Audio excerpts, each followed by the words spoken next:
Awesome. Well, hello everyone. My name is Kenzie Wilcox Ingebrand. I'm so excited to be here and joining Rooted. I am a certified life coach going for my PCC in March, as a matter of fact. And I have been coaching since middle school, but then didn't get certified until 2020. I'm also an intuitive, just like everybody else. And I use my guides, my angels, ancestors, highest self to just bring in just so much love and light and channel whatever comes through. But today I am going to be talking about utilizing the five senses. And I made this myself. And what it is it's just a little bit of a framework, like a high level snapshot of, it's not necessarily how to be like a better person. That's not what this is. It's just, are you living that purposeful type of life? And what does that mean for you? How does that show up for you intuitively and physically, emotionally, like all of the good things, all of the good things. So if I could, Nick, can I share? Absolutely. Eat. I'm so excited for this.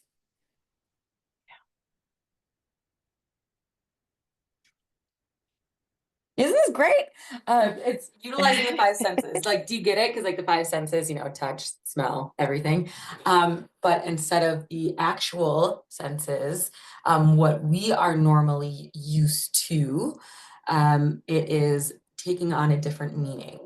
And so how I normally run my workshops and my classes and just life is that I can present, and then if anyone has any questions during the presentation, please feel free to either like raise your hand, ask questions. This is a very back and forth type of, well, I have a very back and forth type of approach to things. I just don't like sitting up here and teaching and then silence. But I am a coach, so I'm definitely used to the silence and okay with that. So just this is it. It's utilizing the wheel and how it just encompasses our holistic life. Starting with the first one is the sense of belonging. Um, Belonging to something greater than yourself.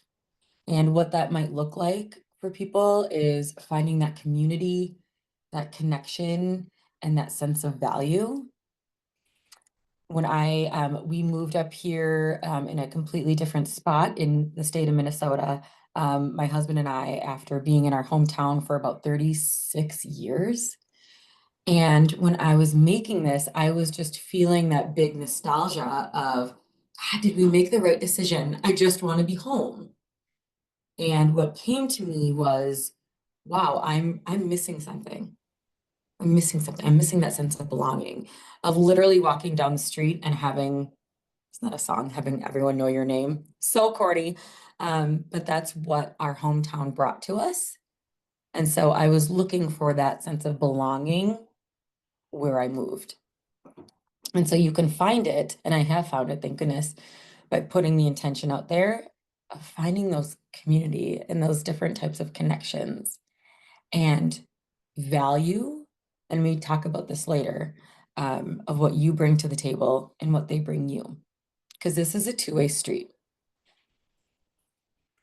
Next, going around the wheel is the sense of purpose, which is a big one, right? And so it's just doing something that contributes to the greater good of our families, our friends, and our community. What value are you bringing to yourself and to others? It's just like, and I can feel it. It's like a tunnel, right? Or like Care Bear stare.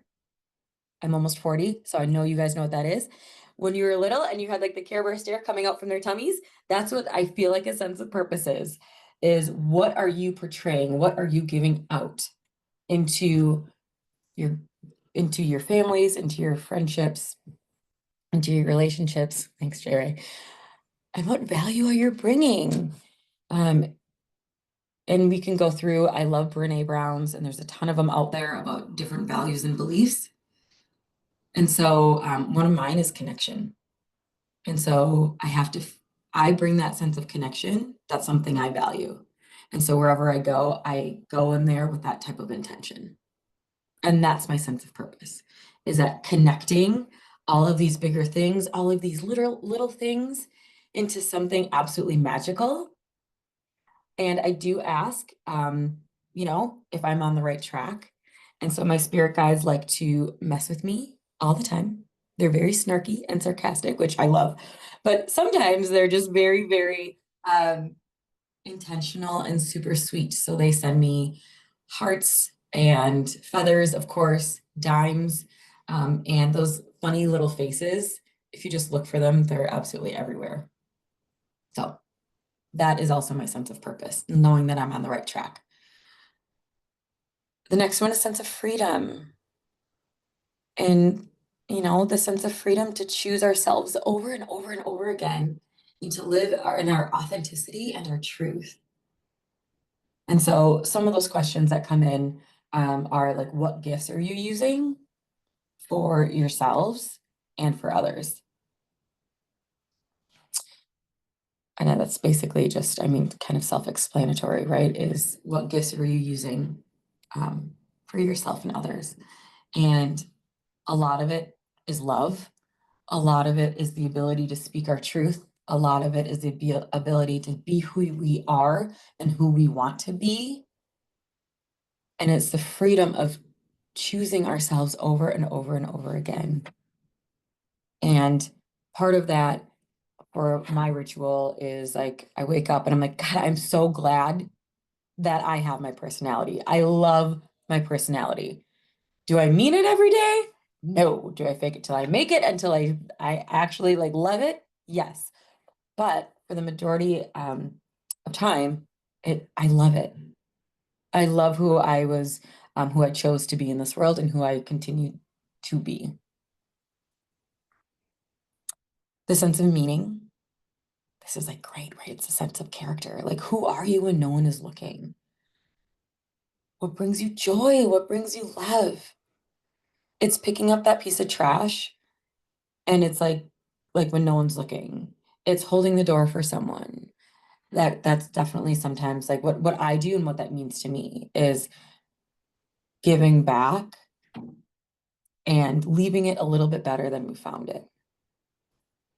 That is what lights me up and that is what brings me joy. A lot of it, of course, the sense of meaning is creativity. What are we creating for ourselves? What are we creating for others? How does that spark your light? A lot of times when my clients are down in the dumps, I ask them, like, go back to basics. Go back to the time when you were 8 years old. And what lit you up? What brought you joy? And a lot of them are like, I loved painting, I loved writing, I loved like making bracelets and doing things with my own two hands.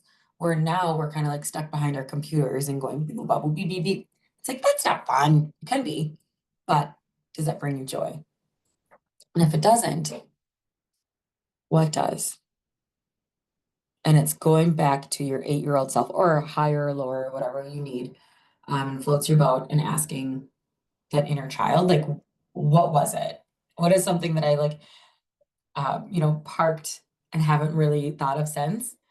And like what just came in was like the easy bake oven. Do you guys remember that when we were little? I hated those things. I still hate those things. But it was so much fun because it was so messy and I can't bake worth a crap. Um, and so it just brought me so much angst because everything had to be measured to a certain thing. I'm like, oh my gosh, no. But it was so much fun. It just brought me so much joy, which is hilarious that I'm even talking about it because of the way I was just speaking about it. But I got super giddy whenever it came out. Same thing with like bedazzling stuff. I was never creative to do it, but when I saw something that was bedazzled and with jewel tones and everything, I got so excited. It lit me up like a Christmas tree. So those are the types of things that I bring into my life. Even like this magenta pink that you guys are seeing. This is literally the color of my kitchen. And the blue, which funnily enough, is accented in it, which is hilarious because even when I look at this graphic, I'm like, oh, this is amazing. It brings me so much joy because of the colors. And so I didn't put two and two together that I took this palette and spread it into my kitchen. Oh, that's great. Um, and then the last but not least, of course, is the sense of love. To be loved and receive love in return is the greatest gift. And so, what does that look like to you in your relationships? And what does that look like within yourself? How do you give yourself love? Is it through food? Is it through water? Is it through drink? Is it through community? Is it through relationship? All these big, beautiful things can bring us love. And so, what is our sense of love? And what does that look like to you? That's all for my presentation right now. I totally zipped through that a lot quicker than I thought I would, but that's totally fine. So I'll keep sharing so we can just like revert back to it. But what came up? Thank you so much, Jerry. What came up for you guys when we were going? I would love to have a dialogue. I absolutely love it. Yeah, Thank you. you know, for me, my presentation was on right relationship. So it was on, honoring yourself and others and having those conversations about mutuality and reciprocity and, setting boundaries and whatever. And it's like this falls into like and just like supports that a little bit about, and Mhm. kind of expands it. And so I just love it. Love it, love it, love it. I love it. And I feel like, the whole rooted in your wisdom is we all interweave, right? What just to kind of piggyback on what J Ray was saying is a lot of our stuff interweave each other. And so this is just a beautiful way of being able to look at things differently. Like we all bring something to the table that, when I do something, somebody might not be like, okay, that doesn't really make sense to me. But then you bring this to the table, they're like, ah, different aspect of it. So I love this. Love it. Thank you. It was kind of a labor of love, obviously, but it was so much fun to create because it made you think about yourself and the different pieces and facets of yourself and what gave you that sense of meaning and purpose. A lot of something I didn't mention is volunteer work. Hmm. That is something that's very important that can definitely be interwoven throughout any one of these senses, these five senses. And so just making sure that giving back um, in whatever way that is definitely highlighted because that's something that brings a lot of people joy as well. And so just something to Yeah. think about. Yeah. Yeah, and It's how are you volunteering beautiful. and how are you giving back? Thank you. Thank you. What else came Yes. up? Does anybody who's here, do they have any questions or, have any comments about this?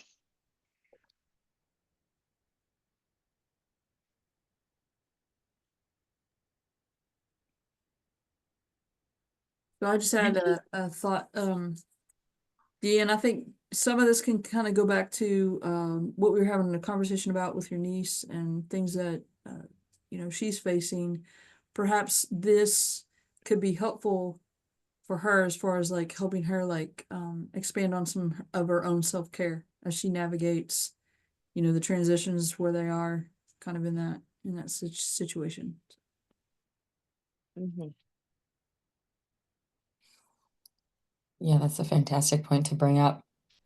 I think with this, it brings you back to your center. It brings Yeah, you back to your core. And, it's a really good way. right, like rooted in wisdom. It brings you back to that big well of knowledge that we all have and just tapping back in and asking like what brings me joy? Mhm. What do I love? Okay. What am I doing right now for my sense of purpose as far as my community building and friendships and relationships? And taking a look at yourself of what your core values and beliefs are. And are you, adhering to them or are you straying away? And Hmm. so the I usually look at 3 to 5 to get a good framework of it. And they definitely ebb and flow throughout, life. Um, but the core ones kind of remain the same of that sense of connection, that sense of love, that sense of intuition. And so it's just really staying true to those things and bringing that intention wherever I go. When I Yeah. moved up here, I didn't really want to tell people that I was like a psychic or an intuitive or something like that. But then it was just like, excuse me, no, this is part of who I am, and I'm owning it so much more. Right? Yeah. And it just, even though my voice was like wibbly wobbly, it was just standing in that freedom and standing in that truth. So, Yeah. And I think I really love number 4 because I think it really brings you, it has you really think about yourself. Like, what is your truth? What is your authenticity? Right? Because a lot of us we love helping other people, but we forget about ourselves a lot. Especially, that's the way society is um, has kind of cultivated that, right? So it's bringing that sense of ourselves back to us so that we can love ourselves further, so that other people that we can spread that from a full cup versus an empty cup, which a lot of people still run on that. That's super important. it also gives other people permission Yeah. Oh, yeah. to, right? Like I'm being my true self, you're being your true self, everyone is. And so it's like it's giving other people the permission to be their true selves. And that freedom, that sense of meaning is like one of the biggest things that people as a gift, right? That other Yeah. people can give to someone else is that I'm going to be my true self. And so you like, I'm giving, not necessarily like you need permission, but do you know what I mean? Like when you see Yeah. someone and you're like, oh, Yeah. that's amazing. If they can Yes. do it, I can do it. Yeah, Yeah. exactly. Well, So, yeah. Yeah. It's so funny because going back into hygiene, like I talk with people one-on-one 3 days a week now, and it's so interesting when a lot of women specifically are like, I can't do that because I feel guilty. And then of course, the life coach and the intuitive in me is like, so why? I know, right? Yeah. And it's so interesting when you can see some aha moments from that, right? They're like, oh, and they're thinking, or, if they don't, the next time they come in, they're like, I was really thinking about what you said last time. And I've gotten that quite a bit. So it's really interesting to see how that can, changing the way they think or asking the right questions can do that. Not only am I a hygienist, but I'm the life coach right there. So Yeah, isn't that so much fun? Is that you don't necessarily have to be in the coaching chair.